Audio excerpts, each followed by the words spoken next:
이 시간에는 예배의 개혁으로라는 제목을 가지고 함께 말씀을 나누도록 하겠습니다. 예배란 무엇일까?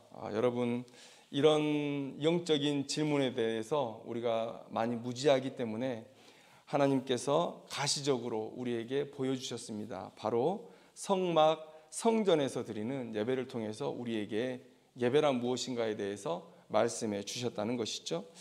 하나님은 분명히 이스라엘 백성들에게 내가 성막 안에 있겠다, 내 이름을 성소에 두겠다라고 말씀하셨습니다.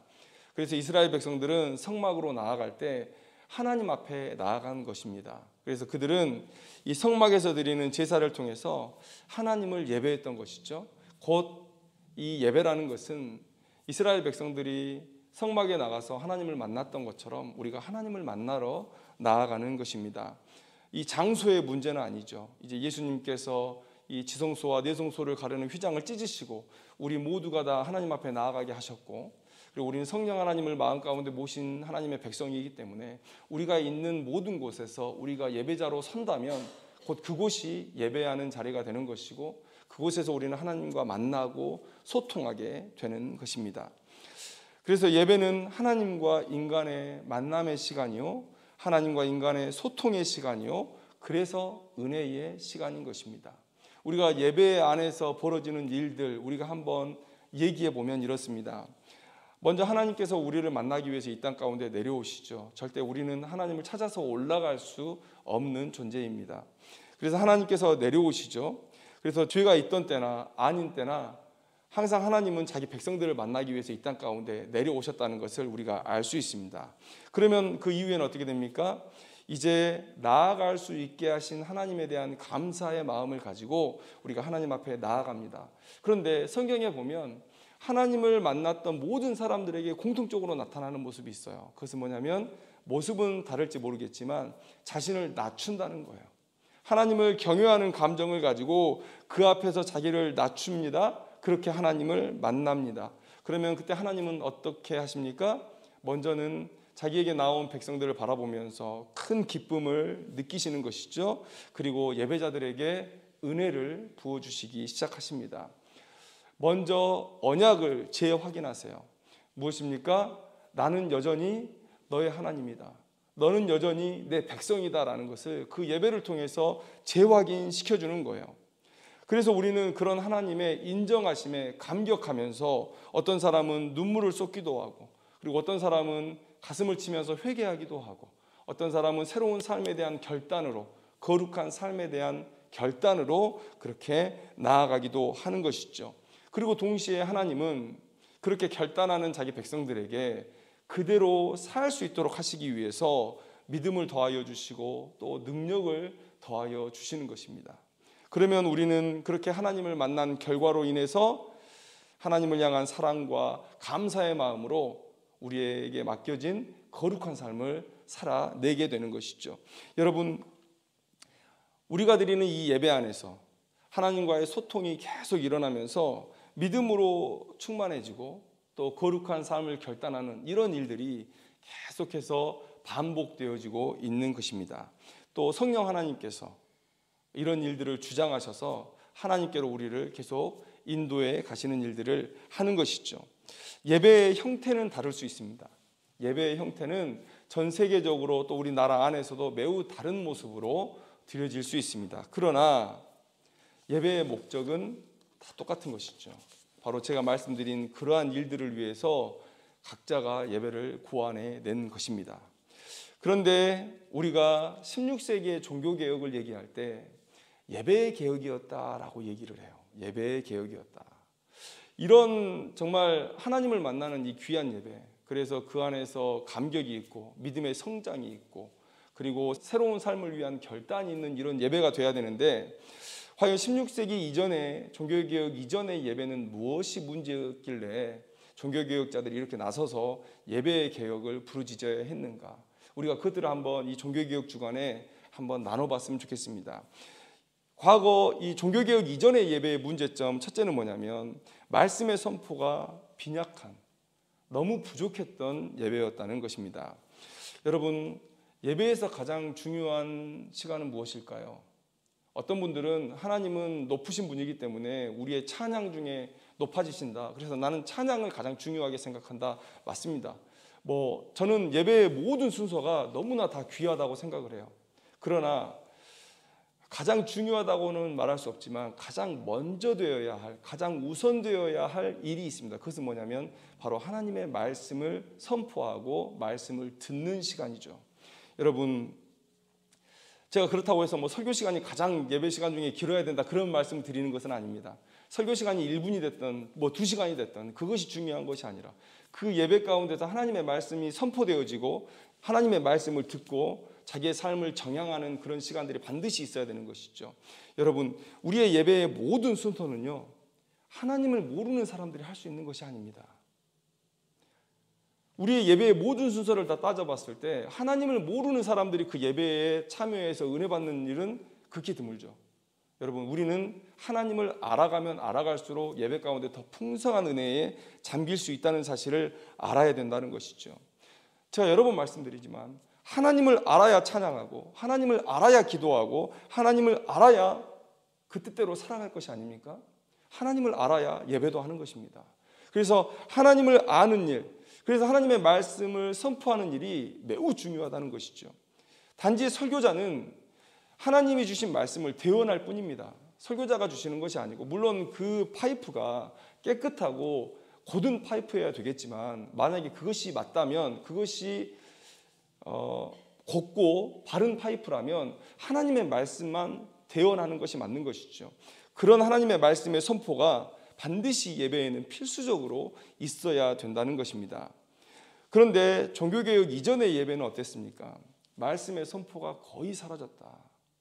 여러분, 역사 속에서 계속해서 성직 매매가 이루어져 왔습니다. 그래서 자격 없는 성직자들이 돈을 써서 그렇게 높은 자리에 올라갔죠. 그리고 성직자들은 그 고을을 다스리는 그 통치자들과 거의 맞먹는, 아니면 오히려 더 능가하는 그런 권세를 누렸습니다. 그들이 가진 성찬에 참여시키느냐 또 배제하느냐라는 그런 문제를 가지고 오히려 그들의 마음, 그들의 심령을 지배하는 그런 위치에 있었다는 것이죠. 그러다 보니까 이 성직자들의 유일한 목표가 뭡니까? 그들이 들인 돈을 몇 배로 회수하는 것. 여러분, 이런 것에 그들의 마음이 가 있었다는 거예요. 그래서 성직자가 설교를 못한다, 이런 차원을 넘어서서 이 성경을 읽을 수도 없는 지경에 빠졌다. 성경을 번역을 못하게 하니까 모든 성경이 라틴어로 되어 있었는데 라틴어를 모르는 사람이 돈을 주고 성직을 사니까 자기가 말씀을 볼 수 있는 능력이 없는 거예요.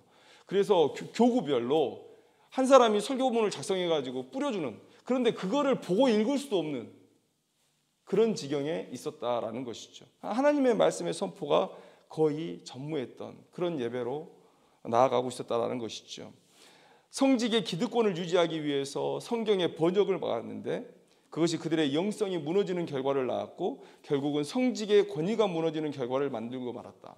하나님의 말씀이 사라진 예배의 결과가 바로 이러했다는 것입니다. 종교개혁 이전에 예배의 모습이 이러했다. 자, 두 번째는 무엇입니까? 자, 그렇다면 말씀의 선포가 없었어요. 그러면 하나님을 향한 경배라도 그들의 예배에 남아 있었느냐? 그것도 아니었다는 거예요. 가톨릭 시대의 예배는 하나님이 주인 되지 못한 예배였다. 왜냐하면 그 자리를 성직자들이 차고 앉았기 때문에 그렇습니다. 교회는 점점 정치적인 단체로 전락해 갔습니다. 교황을 중심으로 똘똘 뭉쳐서 세상의 힘을 갖는 일에 몰두하게 되었다는 것이죠.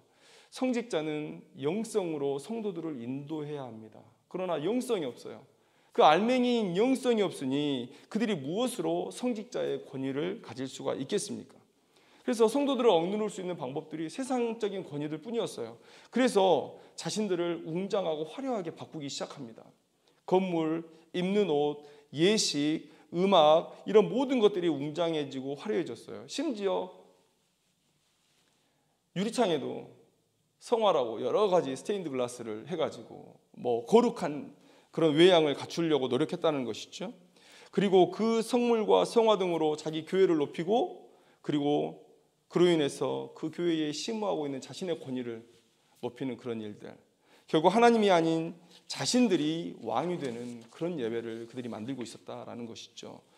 그래서 종교개혁 이전에 드려진 예배에 결과는 무엇이냐? 바로 무너진 영성이었다는 거예요. 무너진 영성. 하나님과 성도들의 만남을 가로막는 이러한 예배. 이건 예배라는 이름을 붙일 수도 없지만 정말 이런 하나님과 인간의 만남을 가로막는 이런 예배, 그래서 믿음의 성장을 가로막는 예배였어요. 성도들을 무지한 상태로 두어서 자신들을 향해서 헛된 열심을 품게 하는 그런 예배가 종교개혁 이전에 있었던 예배였다는 거예요. 연옥과 같은 교리를, 성경에도 없는 교리를 창조해내서 성도들에게 돈을 빼앗아가고 백성들에게 돈을 빼앗아가고 또 그들을 겁박해서 자신들의 권위를 높이고 이런 일들을 했다는 것이죠.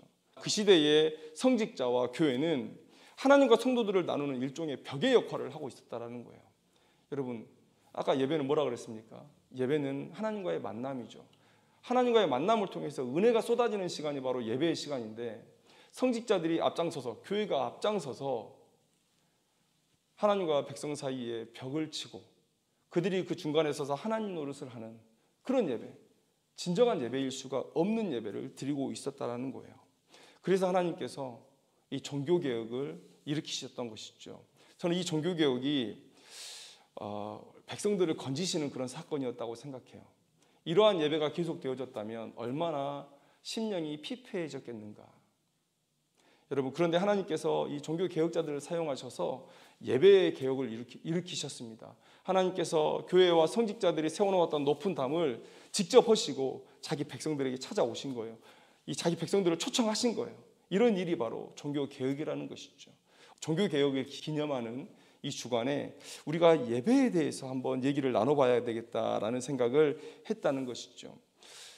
500년 전에 종교개혁자들이 이렇게 예배의 개혁을 이루었습니다. 지금 우리가 드리는 이 예배가 바로 하나님께서 사용하신 그 종교개혁자들이 우리에게 남긴 유산입니다. 그렇다면 이 종교개혁의 후손들이라고 말하는 우리들이 어떻게 하나님 앞에 예배해야 되겠는가? 또 우리의 예배의 결과들은 어떠해야 되겠는가? 이런 것들을 한번 생각해보는 귀한 시간들이 되었으면 좋겠습니다. 오늘 본문으로 한번 들어갈 텐데요. 오늘은 그래서 개혁하면 떠오르는 히스기야를 우리가 본문에서 한번 삼아봤습니다. 가장 어두운 순간에 가장 찬란한 개혁의 불꽃을 일으킨 히스기야. 이 히스기야, 여러분, 히스기야는 다윗 이후에 가장 하나님 앞에 바르고 영적으로 탁월했던 왕으로 이렇게 인정을 받고 있습니다. 열왕기하 18장 5절을 보면 히스기야가 이스라엘 하나님 여호와를 의지하였는데 그의 전후 유다 여러 왕 중에 그러한 자가 없었다라고 얘기하고 있습니다. 여러분, 그만큼 이 히스기야의 믿음이 인정되어지고 있는데, 여러분, 바로 이 히스기야의 아버지 아하스 때를 우리가 한번 생각해 봤으면 좋겠습니다. 아하스 때에 성전은 거의 파괴 수준의 훼손을 당하고 있었죠. 성전의 문은 닫혔고 성전 내에서는 버젓이 우상 숭배가 자행되고 있었습니다.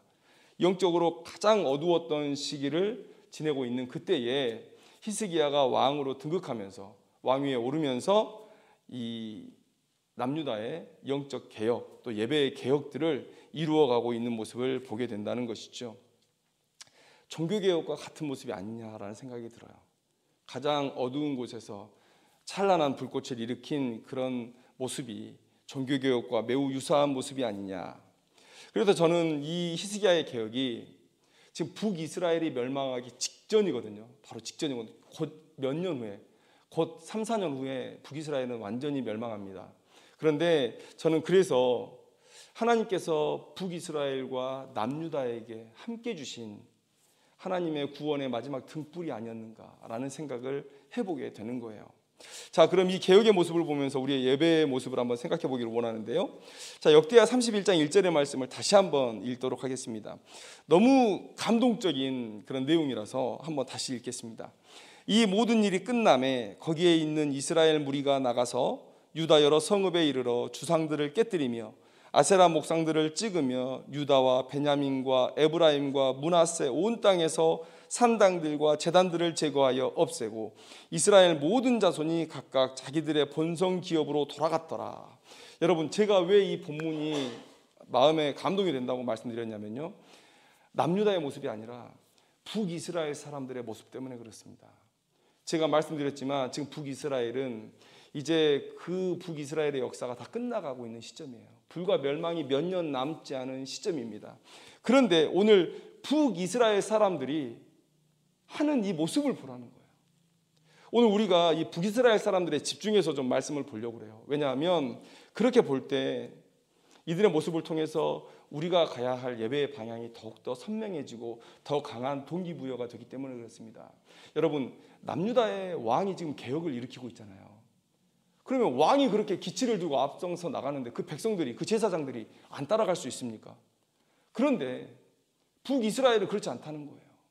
여러분, 이 히스기야가 우리가 2주 전에 이 히스기야의 본문을 가지고 말씀을 함께 나눴습니다. 성전을 정결하게 하고 이 하나님 앞에 제사를 드리는 그런 모습을 가지고 함께 말씀을 나눴는데, 자, 그 이후에 일어난 일이에요. 성전을 정결하게 하고 그렇게 하나님 앞에 온전히 예배를 드리고, 자, 이제 제사장들이 이제 확충되어지고 제사의 제도가 또 성전이 정결해지고 이런 것들이 모든 게 다 준비가 되었을 때 첫 번째 드리는 유월절 예배에 이 히스기야가 좀 더 큰 꿈을 품습니다. 그것이 뭐냐면 북이스라엘 사람들도 초청해서 우리가 함께 예배를 드려야 되겠다. 여러분, 히스기야는 참 영적으로 깨어있는 사람이었던 것 같아요. 당연히 깨어있으니까 그가 예배를 이렇게 주도하는 모습들을 보이겠죠. 하나님께서 북이스라엘과 남유다를 다른 나라로 생각하지 않으시는 것을 이 히스기야는 알고 있습니다. 몇 가지 증거 본문이 나와요. 이 역대하서의 기자는 의도적으로 이 이스라엘을 하나의 이스라엘로 부르고 있는 장면들이 몇 장면이 나옵니다. 그러니까 하나님의 뜻은 솔로몬의 제약 때문에 지금 북이스라엘과 남유다가 나누어져는 있지만 항상 선지자들을 보내면서 그들을 내 백성이라고 말씀하셨어요. 회개하라고 말씀하셨어요. 히스기야도 그런 하나님의 뜻을 받들어서 우리가 함께 하나님 앞에 나아가야 된다. 솔로몬의 죄악으로 지금 우리가 나라가 나뉘어져 있지만 하나님은 우리를 하나로 보시고 그래서 우리가 연합해야 된다. 그렇게 해서 더 나은 미래를 꿈꾸고 있었다는 것이죠. 그래서 히스기야는 북이스라엘을 초청합니다. 예배 가운데 초청을 해요. 역대하 30장 1절을 보면 히스기야가 온 이스라엘과 유다의 사람을 보내고 또 에브라임과 므낫세의 편지를 보내어 예루살렘 여호와의 전에 와서 이스라엘 하나님 여호와를 위하여 유월절을 지키라 하니라. 여러분, 이렇게 얘기하는 거예요. 어쩌면 오해를 받을 수도 있겠죠. 왜냐하면 지금 예루살렘 성전은 남유다에 있고 남유다가 지금 하나님을 향한 바른 신앙을 가지고 있으니까 우리의 신앙으로 함께 뭉치자라고 얘기하는 것은 대치의 관계에 있었던 그 북이스라엘 사람들을 건드리는 일이 돼요. 그런데 그러한 정치적인 목적이 분명히 있을 것이다라는 이런 오해도 히스기야에게는 중요한 것이 아니었어요. 왜냐하면 하나님의 뜻이 연합된 이스라엘에게 있다는 것, 함께 지금 하나님께 나아가야 된다는 그런 확신이 그 안에 있었기 때문에 그렇습니다. 그래서 그렇게 예배에 초청을 하고 사람들을 보냈는데 이 북이스라엘 사람들의 반응이 어땠냐는 거예요. 역대하 30장 10절을 보니까 보발꾼이 에브라임과 므낫세 지방 각 성읍으로 두루다녀서 스불론까지 이르렀으나 사람들이 그들을 조롱하며 비웃었더라.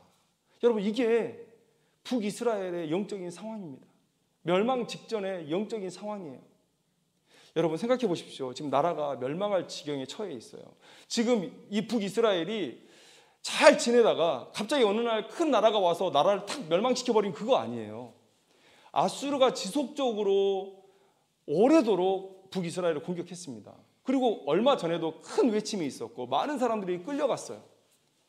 그런 상황이라면 영적으로 깨어서 지금 우리나라의 문제가 무엇이냐, 혹여나 혹시 여호와에 대한 신앙을 버렸기 때문에 우리가 하나님과의 언약을 파기했기 때문에 우리가 지금 이 지경에 처한 것이 아니냐라는 생각을 해볼 사람이 계속해서 선지자의 말씀을 들었던 이스라엘 백성이라면 있어야 되는 게 당연하잖아요. 그런데 없었다는 거예요. 조롱하며 비웃었다는 거예요. 그런데도 참 감사하게도 그 바로 다음 절에 그러나 아셀과 므낫세와 스불론 중에서 몇 사람이 스스로 겸손한 마음으로 예루살렘에 이르렀고, 이렇게 얘기하고 있어요. 몇 사람? 10명은 넘었을까요? 10명은 넘었을까요? 몇 사람이 북이스라엘에서 남유다 히스기야의 초청을 받아서 함께 예배드리겠다고 내려왔다는 거예요. 여러분, 그렇게 해서 이 유월절 제사, 유월절 예배에 참석한 이 북이스라엘 사람들이 어떻게 변화되었냐라는 거예요. 첫째는요, 의심이 확신으로 변했다는 거예요. 의심이 확신으로 변했다. 여러분, 우리는 무언가 확신하면 행동하게 되어 있습니다. 옳다는 그 생각이 우리의 행동을 지배하게 되어 있는 것이죠.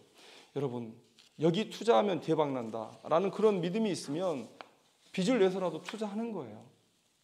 여기에 살면 죽는다라고 생각하면 어떻게든 이사 가는 거예요. 집을 버리고서라도 떠나가게 되는 것입니다. 여러분, 맹모 삼천지교 아시잖아요. 환경이 교육에 중요하다라는 그 어머니의 생각 때문에 2번이나 이사를 가서 3번째 갔던 공자를 모시는 문묘에 가서야 정착을 하게 되었다는 이야기. 여러분, 우리는 확신하면 행동하게 되어 있습니다. 그런데 북이스라엘 사람들은요, 왜 나라가 그렇게 멸망해 가고 있는데 행동하지 않았죠? 물론 지금 하나님 앞에 예배 드리기 위해서 내려온 이 몇 사람의 믿음을 우리가 귀하게 볼 수 있습니다. 귀합니다. 그러나 그들의 믿음을 한껏 치켜 올릴 수 없는 이유는 그들이 그 나라에서 별로 한 일이 없다는 거예요. 왜 그렇습니까? 왜 우리가 그렇게 생각할 수 있습니까? 히스기야의 예배에 참석하고 돌아가서 하는 행동은 뭔데요? 이렇게 할 수 있었잖아요. 그런데 왜 예배에 참석하기 전에는 못했고 예배에 참석하고 나서 올라간 뒤에는 그들이 목숨을 걸고 그렇게 선포할 수 있었을까요? 여러분, 기드온이 아버지의 집에 있는 제단을 무너뜨린 이후에 그가 숨어 있었잖아요. 여러분, 지금 북이스라엘이 하나님께서 내리신 징계 앞에서도 회개하지 않고 각자 자기의 방법대로 살아가고 있어요. 다른 우상들을 찾아가고 있고 인간적인 도움을 구하려고 여러 나라들을 전전긍긍하고 있습니다. 아무도 하나님 앞에 돌아오려고 하지 않아요. 하나님 콧방이 탁 튀고 돌아서 버렸잖아요. 조롱하고 비웃었잖아요. 여러분, 우리가 예배 때 은혜를 많이 받았는데 밖에 나가서 부딪히는 게 뭡니까? 나만 은혜 받았지 내 남편, 내 자식들은 은혜 안 받았잖아요. 우리 시부모님 은혜 안 받았잖아요. 가면 환경에서 바로 부딪히잖아요. 나 오늘 이렇게 살아야지라고 하고 돌아갔는데 가정에서부터 변치 않았던 그 사람들을 이끌고 가려니 얼마나 힘이 들어요. 여러분, 달라진 것은 예배에 참석했던 이 몇 사람뿐이에요. 그런데 오늘 무슨 일이 벌어집니까? 이스라엘 무리가 나가서 유다 여러 성읍에 이르러 주상들을 깨뜨리며 아세라 목상들을 찍으며 유다와 베냐민과 에브라임과 므낫세 온 땅에서 산당들과 제단들을 제거하여 없애고 이스라엘 모든 자손이 각각 자기들의 본성 기업으로 돌아갔더라. 여러분, 자기들의 본성으로 돌아가는 길에 각 마을에 들려서 이 산당들과 제단들을 제거하여 없앴다라는 거예요. 우상 숭배가 벌어지고 있는 그것들을 다 없앴다는 거예요. 여러분, 저는 이 본문이 조금은 과장됐을 거라 생각이 돼요. 왜냐하면 남유다는 그게 가능하죠. 왜냐하면 왕이 기치를 들고 영적 개혁의 선봉에 서 있는데 남유다 안에서 이런 우상들을 깨뜨리고 또 산당들과 제단들을 회파하는 일들은 당연히 해야 되는 일이죠. 그런데 여러분, 북이스라엘은 지금 영적 갱신의 의지가 1도 보이지 않아요. 단 몇 사람이 히스기야의 예배를 통해서 그동안 가져왔던 의심들, 혹시 이 북이스라엘의 멸망이 우리가 하나님의 언약을 깨뜨렸기 때문이 아니냐, 우리가 하나님을 버리고 우상 숭배로 나아갔기 때문이 아니냐, 이런 의심, 긴가민가 하고 있었어요. 그러니까 행동을 못했죠. 그런 거야? 그럴 수도 있을까? 이렇게 생각하고 있는데 히스기야가 초청한 그 예배에 참석하고 나서 그 의심이 확신으로 바뀐 거예요. 그렇구나. 우리가 하나님을 떠났기 때문에, 하나님과 언약을 깨뜨렸기 때문에 우리가 지금 이 지경에 처한 거구나. 이런 확신이 자기 마음 가운데 생긴 거예요. 이제 내 가족이 살고 내 민족이 살고 내 나라가 사는 일은 무엇입니까? 우상 숭배를 걷어내고 하나님께 돌아가는 일밖에 없는 거예요. 그래서 올라갑니다. 남유다에서는 그러나 그 일이 가능한데 이 몇 사람이 동네에 가서 느닷없이 가서 우상의 전을 깨뜨린다고요? 이게 가능할까요? 물론 기록에 있으니까 했겠죠. 그러나 오늘 남유다에서 벌어지는 일만큼 크게 광범위하게 일어나지는 않았을 거라고 생각이 돼요. 그러나 그들이 했다는 거예요. 그들이 가는 동안 가서 그 일들을 했다는 거예요. 그것은 무슨 얘기입니까? 그 전에 하지 않았던, 우리는 확신하면 행동하게 되는데 정말 그런가라는 확신이 부족했어요. 긴가민가. 그런데 예배를 통해서 하나님의 말씀을 듣고 나서 그 의심이 확신이 되는 일들이 일어났다는 거예요. 여러분, 예배는 하나님과의 만남의 시간입니다. 하나님은요, 우리를 만나기 위해서 이 땅 가운데 내려오셨어요. 우리에게 말씀하시려고 이 땅 가운데 내려오셨어요. 성경을 보면 정말 하나님은 수다쟁이셔요. 어떻게든지 자기를 드러내려고. 여러분, 부모 마음이 그렇잖아요. 이런 비유가 맞는지는 모르겠지만 자고 있는 아이의 얼굴 가서 보고 싶고, 공부하는 애 방 문도 한번 열어보고 싶고, 그냥 보고 싶어서. 그리고 같은 집에 있는데 집도 넓지도 않은데 괜히 아들 이름 딸 이름 불러가지고 사랑하는 거 얘기해주고 싶고. 여러분, 그러잖아요. 하나님의 마음이 그래요. 이 땅 가운데 내려오셔가지고 자꾸 자기 백성에게 말씀하고 싶어 해요. 잘못 가니까. 여러분, 그런 하나님이신데 우리가 이 예배의 자리에 있을 때 하나님의 음성을 못 듣는다는 게 말이 안 되는 거예요. 여러분, 하나님의 음성을 들으면 막 속이 막 뜨거워지고 막 이래야 됩니까? 지금 하나님의 말씀이 선포되고 있잖아요. 모든 예배당에서 하나님의 말씀이 선포되고 있잖아요. 그런 말씀들을 통해서 내가 그동안 가져왔던 의심들, 그 의심들이 확신이 되는 거죠. 오늘 그 일들이 일어난 거죠. 내가 내 삶이 잘못되었나라는 의심들. 그런데 그 말씀이 확신이 되어지지 않으니까 그냥 대충 줄타기 하면서 살아왔던 인생이었어요. 그런데 우리가 들으려고 귀만 열면 언제든지 그 말씀이 들리잖아요. 그거 죄다. 그 확신을 가지고 그 삶에서 돌아서는 거예요. 오늘 그러한 일들이 일어나잖아요. 여러분, 북이스라엘 백성들이 지금 몇 명 이 예배에 참여하지도 않았는데, 그 소수가 참여했는데 그 전에 못했던 놀라운 변화들을 그 북이스라엘에 지금 전하고 있잖아요. 목숨을 건 일들이 벌어지고 있잖아요. 여러분, 이게 예배의 결과라는 것이죠. 그 다음에 두 번째 그들에게 나타난 모습은 무엇입니까? 실천한다는 거죠. 실천한다는 거. 바른 예배의 증거는 무엇이냐? 우리의 예배의 증거는 무엇이냐? 바로 실천한다는 거예요. 여러분, 제가 이 실천한다까지 앞에서 다 얘기를 해버렸어요. 지금 그들이 확신을 가지고 행동했다는 거죠. 여러분, 우리가 우리의 삶에 한번 물어봤으면 좋겠습니다. 내 예배는 진짜 바른가? 나는 오늘 하나님을 향해서 바른 예배를 드리고 있는가? 여러분, 우리가 한번 생각해 봤으면 좋겠어요. 이 사실을 우리가 무엇으로 알 수 있습니까? 무엇으로 알 수 있습니까?